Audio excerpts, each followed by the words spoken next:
Hello and welcome to the Football365 show, brought to you by World Sportsbook Competition. It's been a tough week for Liverpool, so no surprises to see them featured on the show. I won't give away which category it is, it's losers. In winners, we talk glowingly about Wolves. Mailbox this week focuses on Jordan Henderson. And in Big Weekend, we look ahead to the game between Man United and permanent holders of the Carabao Cup, Man City. Oh, and also, you'll be pleased to know that old Graeme Souness has been upset by Paul Pogba yet again. So, something for everyone.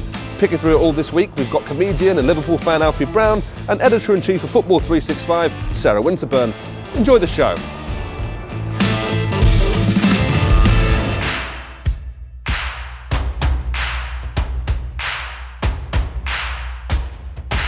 Hello and welcome to the Football365 show. My guests today are Alfie Brown and Sarah Winterburn. If you enjoy the show, don't forget to like and subscribe, and crucially, press the little bell icon you've got on the screen in front of you. It means whenever we do a new video, you'll get notified. Now, in a break from tradition, today we're starting with losers, not winners, it's losers. And why is it losers, Sarah, and who are they? I'm struggling with the concept of switching it around, but I'm going with it. I'm trying to go with it. You'll get there. Well, what happened to Liverpool on Tuesday night, allied to what happened to them on Saturday, gives us no choice, does it, but to talk Liverpool. Well, it sounds mad to call them losers, but it has been the toughest week for them for a while. Never have there been more winnest losers. Winningest losers. Thank you so much. If you can, that's very, you're right. What a brilliant and impossibly good football side to announce as the week's losers. Yeah, they haven't lost a league game since I was a small boy. No. And yet somehow they're still in this category. But I do think they should be in this category because it has been a tough one. We can't just heap praise on them week after week. So Sarah, talk us through it. What's worse for a start? Is it the loss of the Invincibles attempt against Watford, which was reasonably humbling, I imagine? Or is it going out of the FA Cup, a tournament they could realistically have won, and naming a weaker side? I think if you asked Jurgen Klopp, he would say the Watford game hurt more. I think the performance was worse, and obviously it was far greater shock. And as much as they all want to talk about, it's not about being invincible, it's not about records. There is no way that didn't hurt. There's no way that in that dressing room they didn't think they were going to go unbeaten. I think they thought it was a done deal, to be honest. I think we all did that, didn't we? Yeah, kind of. And you sort of, for their sake, hoped it almost did happen in this kind of game. Because the worst thing to happen would be to happen against a big side who could crow about it, I think. But and that's the alarm sounding on Liverpool's season. I don't think Jurgen Klopp cares enough about the FA Cup to really care about Tuesday night. But I think what he misjudged was, after Saturday, he really could have done with a win in that game. I think he should have altered things. He should have sort of, 2 weeks ago he might have said the FA Cup's not that important to us. I think once Saturday happened, whatever the tournament is next, you want to win the next game. I think at that point, it's you've lost 2 out of 3. Yeah. You stop. You prevent 3 out of 4. Yeah. Because at that point, people do talk like they're. People ridiculously make them losers on silly TV programs on YouTube. But he could have prevented that, I think, by naming a stronger side. Let's bring Alfie in. Alfie, you're our resident Liverpool fan.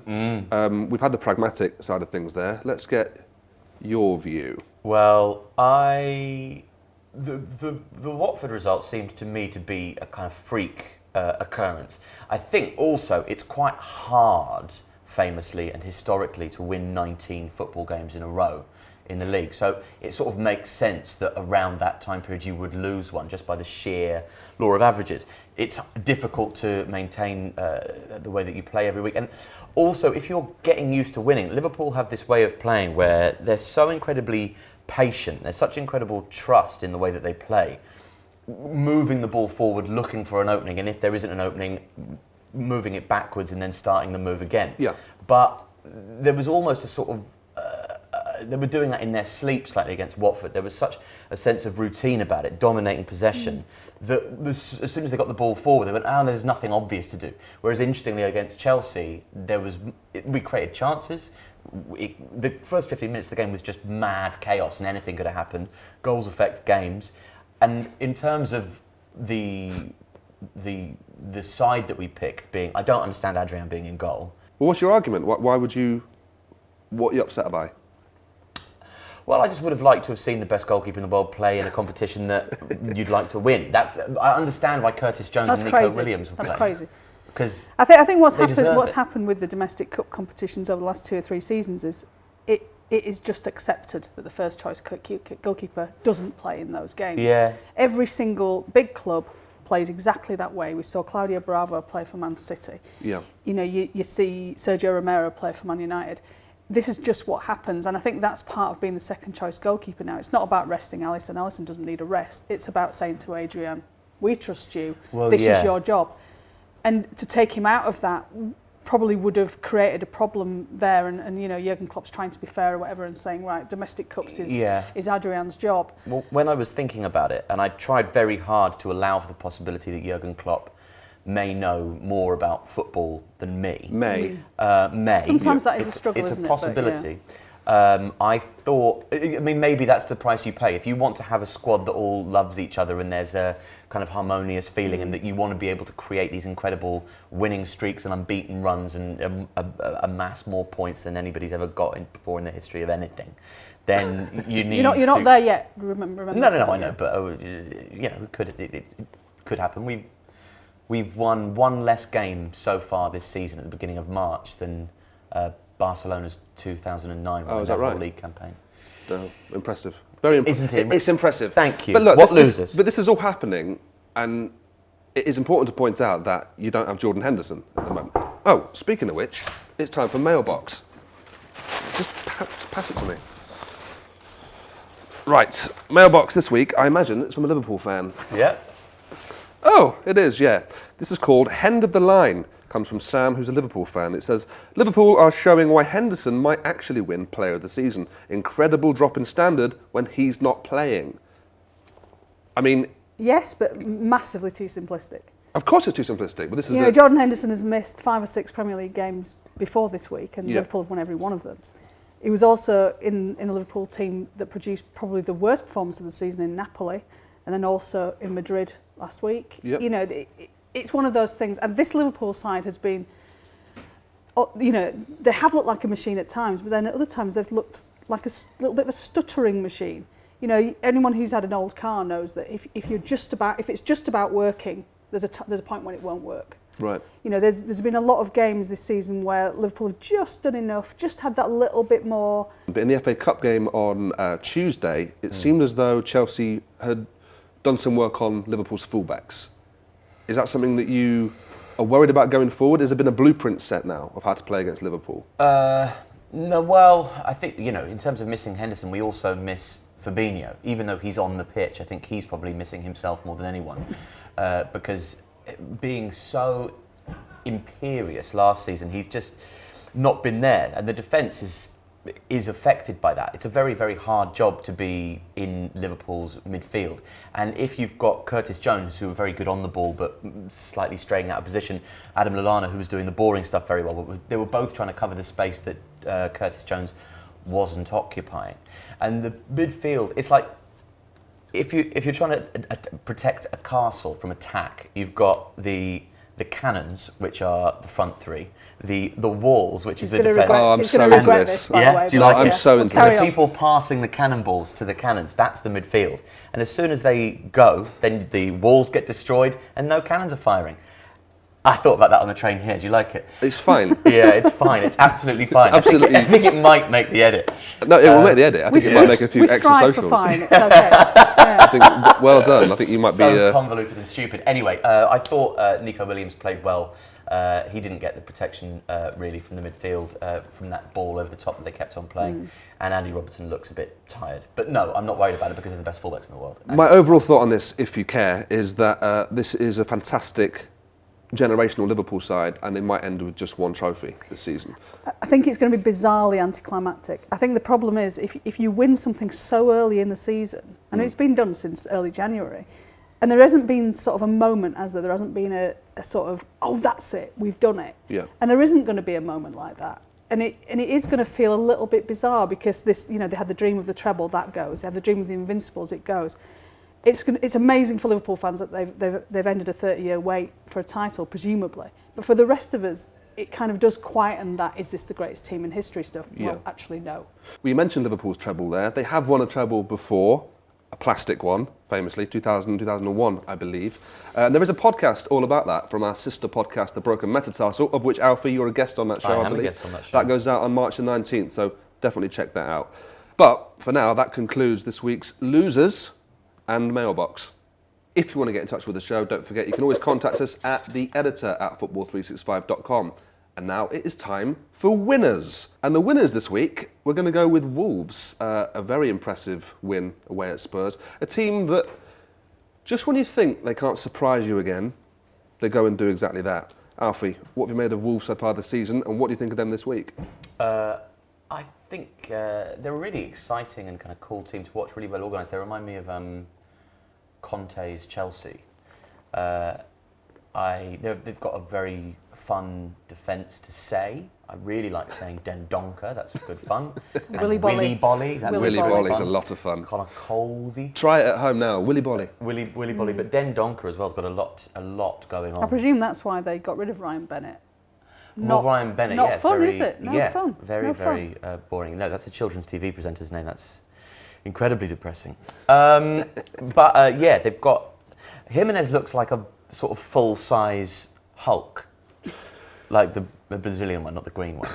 Yes, no, it's stretched out. No, I think they're a really exciting team, and Adama Traore, I think, has taken the place of Mikel Antonio as my favourite footballer of all time. Yeah. What is their ceiling, though, as a side? Sarah, where do you see this team going? Can they keep that nucleus of players together? The likes of Neves, Moutinho, the whole front three? I think they can keep that team together. I mean, I think there's a collective will about Wolves at the moment. They're at a sort of 20% along in a journey, aren't they? And I think there is a sort of feeling that they will all stick together for that. I don't see any suggestion at all that Raúl Jiménez is saying, I want to play somewhere else, or Ruben Neves. Maybe they're saying it very, very quietly, so I can't hear them. But there isn't a sense of that. You know, other teams, when they sort of push against that top ceiling, you get the impression, don't you, that they're kind of looking around and thinking, well, where do I go now? But I think that Wolves project is really interesting in itself. And I think Alfie bizarrely made a very good point. That they do. It will happen time to time. Well, I wasn't expecting it, so it really confused me. That they do look like Chelsea's Conte, because Conte's Chelsea, because they Bamboozled by my good point. You've exactly. forgotten how to speak. I literally have no words. They're quite happy not to have the ball. Yeah. Which, you know, is sort of counterintuitive to a lot of football managers. Like, they're happy not to have the ball. They're happy to counter very quickly. Great players in the centre of midfield. That the signing of João Moutinho is possibly one of the greatest bargain £5 million signings. Oh, phenomenal! Nothing. Phenomenal. And who knew he would still be operating at the same pace and the same standard that he was sort of 5-6 years ago? Absolutely fantastic. It gave me hope, that transfer, that actually football isn't completely dead just yet, and it's not just about insane transfers. There's still some shrewd business being operated. Like loads of money. That's They why do have loads of that's money. true. It's not a fairy tale. Let's face it. It's not. But we are looking at a situation where, can they get in the Champions League? Maybe a step too far, but they're going to be right in there. Absolutely, they will be. They're no worse than Man United, certainly, and they're certainly more cohesive than most of those teams around them. Yeah. You know, they're operating sort of at the higher level of what they can do, whereas Man United, Spurs, they're all struggling. Well, yeah, they're a better team with worse players, but only marginally. Agreed. Another quick note on another team that could be in the winners category this week. It's Arsenal, because Arsenal have retained the title of being the only Premier League team to remain undefeated. Winners, Would definitely this be winners. Yeah, the loserist winners. winners. But without playing in the league, they have got to be the winners of the week, I think. They had a good weekend. Pathetic, really, I know. But Which is just about him, isn't it? of course really? it is. Yeah, I mean, but also Say no more. That'll do as a soundbite. they lost twice to Middlesbrough that season. Right, that concludes this Drew week's. 12 times. Shut up. That concludes this week's winners. It's now time for Worst Take of the Week, and this week it's our old friend Graeme Souness, who, would you believe, has got some sort of vendetta again about Paul Pogba. Astonishing, isn't I can't believe it. I thought those two got on great. This time his quote is this. He says, maybe Man United should be looking at the medical staff at Everton. They got Gomez back in a fraction of the time in what would appear to be a far worse injury. I see Paul Pogba dancing at a wedding. I see him shooting hoops. And just the cynic in Did me... he actually say shooting hoops? Shooting hoops. And just the Tremendous. cynic in me suggests he doesn't want to be at Man United. Now, this is a long-running feud between Souness. It's very much one way. I was going to say, I'm not sure a Yeah. feud is the right word. No, okay, but It's, he's just shouting into the void, isn't he? Into the pillow. I mean, he didn't mention his hair, which is... Not in this quote, no. No, which is at least a mercy. Do you think there's something odd about this, given that Pogba isn't even playing, given that Souness is talking about Andre Gomez's injury, of which he has no knowledge, no idea? No. Is this just a very strange thing? Is this his midlife crisis? Yeah, he comes over like a kind of mad Brexit grandma that's just kind of can't stand emblems of... It seems like a problem with fame or celebrity or the way in which the world works, or some sort of jealousy about not playing anymore or wanting to denigrate the way that the game is now, because obviously he'd like to be playing and he wants to be involved. So it's a kind of a form of jealousy. And without wanting to kind of shoot hoops. psychoanalyse Graeme Souness. He doesn't shoot any hoops or dance at weddings. He scowls and eats lamb. I think this is... When United signed Pogba, they are essentially a huge multinational company buying another brand. And when you buy Pogba, you know what you're getting yourself in for. You know that he is going to be on Instagram. But that that's is fine. literally part of the reason they That's paid why you that sign him. fee, That's the whole point. That's why you have got the Pogba emoji, and that's why you've got all this stuff. Yeah, but that's exactly what Souness hates. Yeah, I know, but I don't understand why he's so upset by it, especially he's been there for a few years now. He knows the deal. He knows what the score is essentially with him as a player and as a would personality. punch you in the face if you said the word brand in connection with football. I mean, I think that is entirely... But that's his brand. Anathema. Yes. Very much his brand. Yeah. Punching you in the face would be... But He misses his moustache, doesn't he? But I've never seen a man more built for a moustache in my life. Such No. a big space above his lip and Yeah. below his nose. No man's land. It's just a space for a moustache. Yeah. Put a moustache there, mate. What else could you put there? You could do the pen thing all the time. Yeah. That's mad. But nobody was... I mean, maybe the Souness of the day, when Souness had his moustache, was going, all this time combing his moustache, not properly invested in... that was a fashion choice that he made. If he spent moustache. less time putting studs into an opponent's midriff and more time on the training field, Yeah. that's the sort of vibe it'd have had. Yeah, but more about the moustache. What about the moustache? What I was doing. No, that's fair. Yeah. Good. So we agree then that is the worst take of the week. You have to, because there's no I think other options. you're having Arsenal as the winners. That was probably the worst take of the week. Oh, well, then tune in next week Yeah. when you'll see that.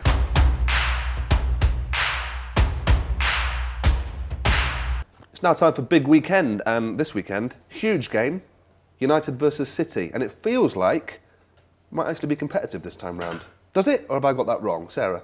I think Man United are in the best form of the season, so I think we're going to see... It should be competitive, yeah. They're probably on a similar level right now, aren't they? Bruno Fernandes has probably pulled Man United up into that sort of They're not on category. the same level, are I they? know, I'm trying to make it sound interesting. City are going to... No, go on. I think you're right. I think United are better than they've been all They're season. definitely better than they've been all season. Bruno Fernandes has made a massive difference. Yes. Not only in terms of his creativity on the pitch, but in terms of his attitude.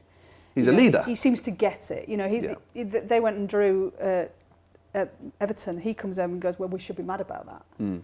Usually they're all talking about hard-earned draws. It's a difficult place to go. It's a point away. It's a point away. And Everton are, you know, and he said, oh no, we should be mad. Alfie, That how do you makes see a it? massive How do you difference. see it going? I agree that United looks so much better since Bruno Fernandes came in. He looks great. I'm not sure that they've quite worked out how to play. Martial and him both seem to want to occupy the left while sort of nominally playing through the centre. I don't really understand how it's going to work, but I'm sure they'll sort it out in time. But the fact that Man United look so much better at the moment, and the fact that City, I mean, they oscillate wildly between kind of dominant and incredible performances and sort of just not showing up. So, given both of those two things together, I think City are absolutely going to drub United. Yeah. Because it sort of just goes. But do that they way a lot of the care? time. Do they care about the league at the minute? Who? Swiss City? Man City, why would they care? I mean, for a start, they're not going to win it.